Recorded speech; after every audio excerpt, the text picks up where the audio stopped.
1924 నాటికి ఋషికొండ ప్యాలెస్ ఏదైతే కట్టారో ఇప్పుడు దాని స్థానంలో మనకి రిసార్ట్స్ ఉండేవి అధ్యక్ష. మనందరికీ తెలిసిన అంశమే అది. ఆ రిసార్ట్స్ చాలా అద్భుతంగా ఉండేవి.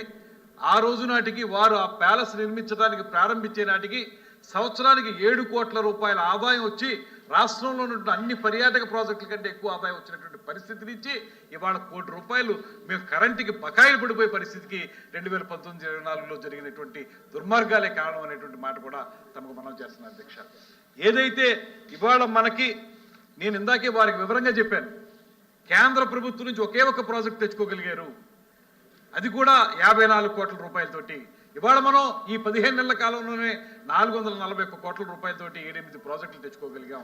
అదేవిధంగా ఆ రోజున ఆ ప్రభుత్వం చేసినవి పాండ్రంగిలో అల్లూరు సీతారామరాజు గారి గ్రామానికి చిన్నపాటి రిపేర్లకు సంబంధించి 2 కోట్లు ఇచ్చారు తప్పితే మిగతా డబ్బంతా కూడా 434 కోట్ల రూపాయలని ఋషికొండ ప్యాలెస్కే ఖర్చు పెట్టినటువంటి పరిస్థితి. దాంతోపాటు ప్రైవేట్ రంగంలో ఇచ్చిన వారి దగ్గర ఏ రకంగానూ కూడా వాళ్ళు దాని మీద తిరిగి డబ్బు వసూలు చేయడానికి ప్రయత్నించలేదు అధ్యక్ష. ఆ రోజు ఒబరాయ్ వాళ్ళకి 5 ప్రదేశాల్లో వాళ్ళ అవకాశాలు కల్పించారు. ఇందులో చూస్తే ఇవాళ ముంతాజ్ పేరుతోటి ఒబరాయ్ వాళ్ళు పెట్టారనేటువంటిది ఏదైతే ఉందో అది ఆ రోజుని 2019-24 మధ్యలోనే శాంక్షన్ చేసినటువంటి అంశం అధ్యక్ష.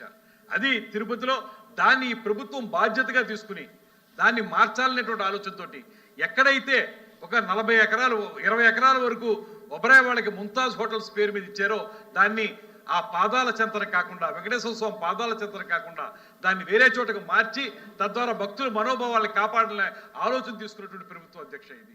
ఆ రోజు కూడా వాళ్ళు శాంక్షన్ చేసామన్నారు తప్పితే ఎక్కడా కూడా ఒక ఇటుక పేర్చినటువంటి పరిస్థితి లేదు అధ్యక్ష. అదేవిధంగా ఇక్కడ అన్నవరం విశాఖపట్నం దగ్గర, భోగాపురం ఎయిర్పోర్ట్ దగ్గర దానికి మాత్రం ఈ ప్రభుత్వం వచ్చిందంటే పనులు జరుగుతూ ఉన్నాయి అధ్యక్ష. అదేవిధంగా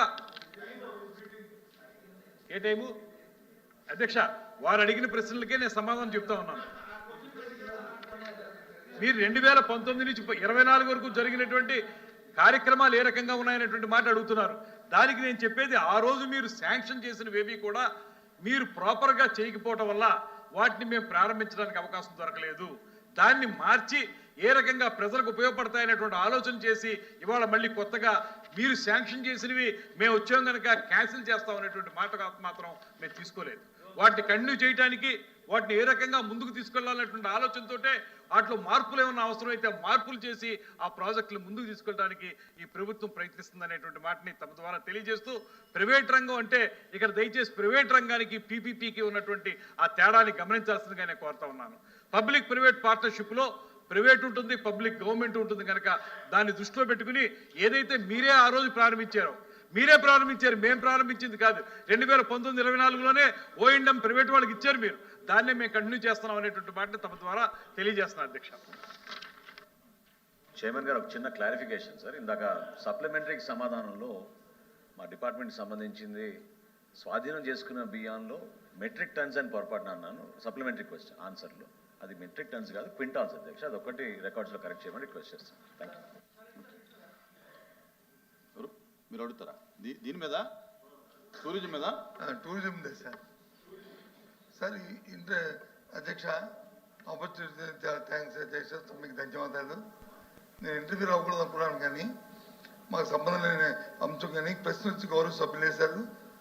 అక్కడ ఉన్న సభ్యులే వాళ్ళు అడిగింది స్ట్రైట్గా క్వశ్చను 19-24 మధ్యన కొన్ని విషయాల నుంచి మీ టూరిజం డిపార్ట్మెంట్ నుంచి ఇన్ఫర్మేషన్ అడిగితే ఇన్ఫర్మేషన్ ఇవ్వట్లేదు, కొన్ని అవకతవకలు జరిగాయని మా దృష్టికి వచ్చింది. కొన్ని మీరు వచ్చి రాబోయిష్టంగా కొన్ని కాంట్రాక్ట్లు ఇచ్చారు, వాళ్ళకి వచ్చి వాళ్ళు దోపిడీ చేస్తున్నారనేది మీ దృష్టికి వచ్చింది, మా దృష్టికి వచ్చింది. అది ఏమైనా వాస్తవమా అని అడిగారు. అవి ఇన్ఫర్మేషన్ చెప్పండి, మేము ఎందుకని చెప్పడానికి మరి మంత్రి ఏమో చెప్తారు. అసలు జరిగిందా లేదా, లేదా జరిగితే ఎంక్వైరీ జరుగుతుందా లేకపోతే ఏమవుతుందా అసలు విషయం. ఎందుకంటే ఆ యాంబిక్యూటీ ఎందుకు? ప్రభుత్వం మీదే ఉంది కదా, ఫైల్స్ మీద ఉన్నాయి కదా, చట్టాల మీద ఉన్నాయి కదా, అన్ని మీద ఉన్నాయి కదా, అది చేసి వాస్తవం చెప్పచ్చు స్ట్రైట్గా. దానికోసం వచ్చి ఇవన్నీ అడిగిన వాళ్ళు అడిగిన క్వశ్చన్కి మీ మంత్రి గారు చెప్పిన సమాధానానికి ఇక్కడ పొందలేదు. చాలా సంతోషం. మీరు చేస్తున్న డెవలప్మెంట్ చేయబోయే కార్యక్రమాన్ని చెప్తారు, అవన్నీ అమలు జరగాలని, అమలు జరిగితే మంచిదని మేము భావిస్తున్నాం, జరగాలని కోరుకుంటున్నాం కూడా. మీరు చెప్పిన మేము దేనికి కూడా దానికి మాకు అభిప్రాయ భేదం లేదు. కానీ ఇప్పుడు కాకపోయిన తర్వాత అయినా సరే తమరు ఏమైనా జరిగితే అవి రిటర్న్గా పంపించండి. మాకు కూడా వస్తాయి కాబట్టి సభ్యులకి సమాధానం మేము కూడా చదివి ఆనందిస్తాం, తెలుసుకుంటాం.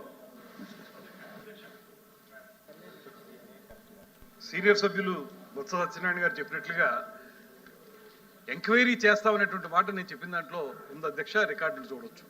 ఏవైతే తప్పులు జరిగాయో 2019-24 వరకు అందులో ఎంక్వైరీ ప్రారంభించాం, జరుగుతుంది. ఏ రకమైనటువంటి నిర్ణయం వస్తుందో చూసి దాన్ని బట్టి యాక్షన్ కూడా ఉంటుంది అనేటువంటి మాట తమ ద్వారా తెలియజేస్తూ, మరొకటి ఇక్కడ ఏవైతే మనం ఇతరత్ర ప్రాజెక్టులు లేకపోతే ఎక్కడెక్కడ ఏ సంవత్సరంలో శాంక్షన్ అయినాయి, అవి ఎందుకు ముందుకెళ్ళలేదు, సంపూర్ణమైన వివరాలు నా దగ్గర ఉన్నాయి అధ్యక్ష. తమ దగ్గర పెడతాను. ఇన్ని పేజీలు ఇవ్వలేం కనుక అనుబంధంగా తమ దగ్గర పెడతాను. ఆసక్తి ఉన్నటువంటి సభ్యులందరూ కూడా, కేవలం మా సభ్యులే కాదు, వారు అందరూ కూడా దాన్ని చూసుకోవచ్చు. అన్ని వివరాలు నా దగ్గర ఉన్నాయి. తమ దగ్గర టేబుల్ చేస్తాను అధ్యక్ష. Question number 14011 minister for health. ధన్యవాదాలు అధ్యక్ష. గౌరవ సభ్యులు అడిగిన ఏ ప్రశ్నకు సమాధానం లేదండి. బి ప్రశ్నకు సమాధానం ఈ ప్రశ్న ఉత్పన్నం కాదు. సి ప్రశ్నకు సమాధానం నిర్ణీత అర్హత ప్రమాణాలు మరియు ఇంటర్న్షిప్ అవసరాలను పూర్తి చేసిన మీదట శాశ్వత నమోదును పొందేలా విదేశీ వైద్య పట్టభద్రులకు ఎఫ్ఎంజీలకు వీలు కల్పిస్తూ ప్రభుత్వం ఆంధ్రప్రదేశ్ వైద్య మండలి ద్వారా అన్ని జాతీయ వైద్య కమిషన్ మార్గదర్శకాల అమలును పర్యవేక్షిస్తుంది. న్యూఢిల్లీలోని జాతీయ వైద్య కమిషన్ ఎప్పటికప్పుడు జారీ చేసే నియమాలు, మార్గదర్శకాలు, సర్క్యులర్లు మరియు సూచనల ప్రకారం ఆంధ్రప్రదేశ్ వైద్య మండలి విదేశీ వైద్య పట్టభద్రులకు శాశ్వత నమోదులను మంజూరు చేస్తుంది. గౌరవనీయ భారత సుప్రీంకోర్టు యొక్క 2022 నాటి ఎస్ఎల్పి నెంబర్ 253 2536.30